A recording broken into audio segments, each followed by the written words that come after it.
Hello everyone, I'm Jonathan Little for PokerNews.com, and today we're going to be going through a hand from a World Poker Tour event I recently played at Borgata. We are in the middle of day one, playing 200, 400 blinds with a 400 big blind ante, facing a 900 raise from an active player in the hijack seat. And I have ace 7 of spades in the big blind. This is a spot where I'm basically always going to call. If you, for some reason, thought your opponent was going to just fold a ton to a 3-bet, maybe you could 3-bet to like 3,600. But that's just not going to happen all that often. When you're closing the action, getting great odds, you really don't want to screw that up. And the way you mess that up is by re-raising and then getting 4-bet, right? Or even call by a hand that just dominates you and plays decently well after the flop. So we're just going to call and try to flop well. Flop comes 4-3-2, 1 spade, 2 hearts. I check, and the opponent bets 1,100. And now we actually have a few reasonable options. And folding is not one of them. I think a lot of people think, all right, I have only overcards, but you also have a gut shot straight, which if you get this 5, it's probably good. I mean, obviously the opponent could just have 6-5 right now and I'm close to dead, but that's somewhat unlikely. Also, we have backdoor spades, right? So if 2 spades come, we have basically the nuts or the nuts. And we also have 2 overcards, right? If an ace or a 7 comes, that very easily could be good as well. So this is a scenario where you can't fold to a small bet. If you're folding this hand, you're just folding too often. So we're either going to call or we're going to raise. And I think both options are fine.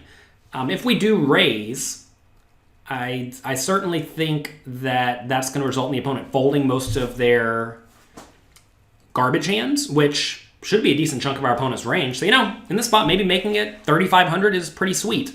I would not make it 2,300. I think that's a little bit small. I think that's going to result in us getting called almost every time, and we don't really want to get called here. So either call or make it 3,500 is fine. This time I elected to call. Turns to queen of hearts. I check, and if the opponent bets here, I'm just folding. At this point, I have essentially nothing. And whenever you have essentially nothing facing multiple streaks of aggression from your opponent, you just need to fold. Don't get hooked on your hand and think that, all right, I have to stick around because I have ace high and my opponent could be bluffing on this obviously scary turn. Realize instead, the opponent could just have a lot of flushes. Also, the opponent could have a lot of queens. The opponent could be value betting with a hand like pocket 9s, maybe 9s with a heart, right? So this is a scenario where we just have to fold if the opponent puts any more chips in the pot, and that's fine. It's okay to fold. This time it goes check, check, though, and the river is the 10 of hearts. So now, what do we do? In this scenario, you always want to be asking yourself, do I have any showdown value at all?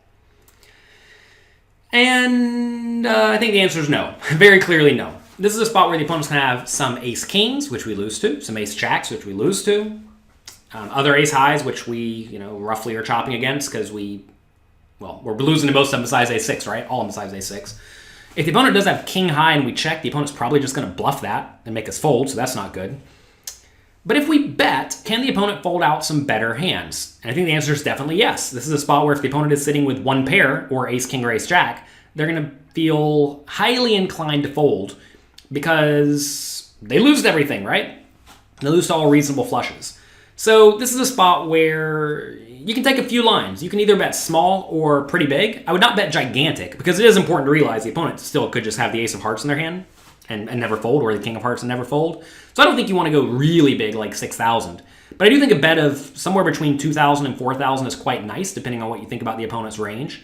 If you can make a live read and just generally tell your opponent's kind of dejected by the 10 of hearts on the river, that's a spot where maybe you just want to bet small, like 2,000. I think that's going to result in you picking up the pot most of the time unless they have a heart. If you think they perhaps have a low heart, that's a spot where maybe you want to bet bigger to try to get them to fold out their low heart. Like say they have, I don't even know. It's kind of hard for the hijack to too many low hearts, right? So this is perhaps a reason why you don't really want to be betting all that big in this spot, because if the hijack raises, like they're not raising ace of spades, 7 of hearts. They're just not doing that, right? They're folding that hand, if they're reasonable. Although, I do have the opponent labeled as active, so maybe that's not quite true. But in this scenario, if the hijack does have a heart, it's usually going to be a high heart, right? So in that scenario, we want to be betting on the smaller side when we are bluffing. So I think 2,000 is probably a little bit better than 4,000 and definitely way better than 6,000. Because I don't think anyone's going to fold any big heart here, and the opponent should not have very many low hearts, unless it's something like 8-7 of hearts, 7-6 of hearts, 6-5 of hearts, stuff like that. And even then, those will probably call most reasonable bets. So I like the 2,000 bet to try to get the opponent off of all of their non-flush hands.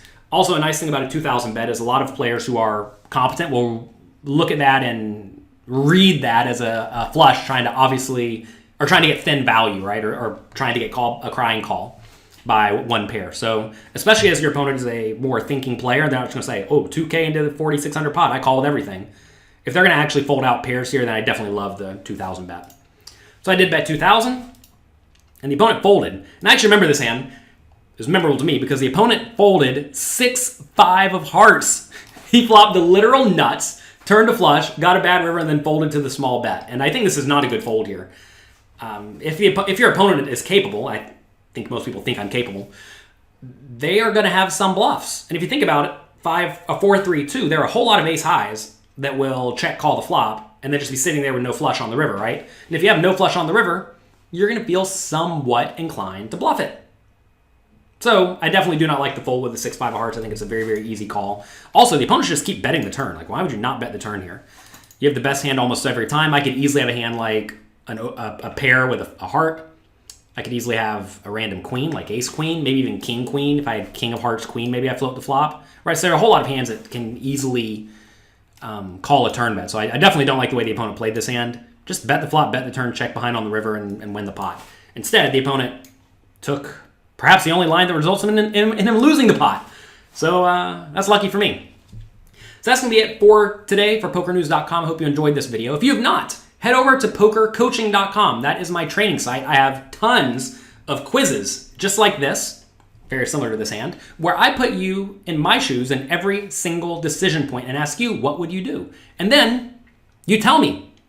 You have to click the button, say what you would do, and then I give you feedback in real time on exactly what I think about each decision so that you can improve your skills. I recognize a lot of players, especially Americans, have a difficult time playing online, so I made a way for you to play online. We have over 600 interactive quizzes that allow you to get in the game. So go to PokerCoaching.com right now, get your completely free trial, and if you like it, sign up and learn poker with me.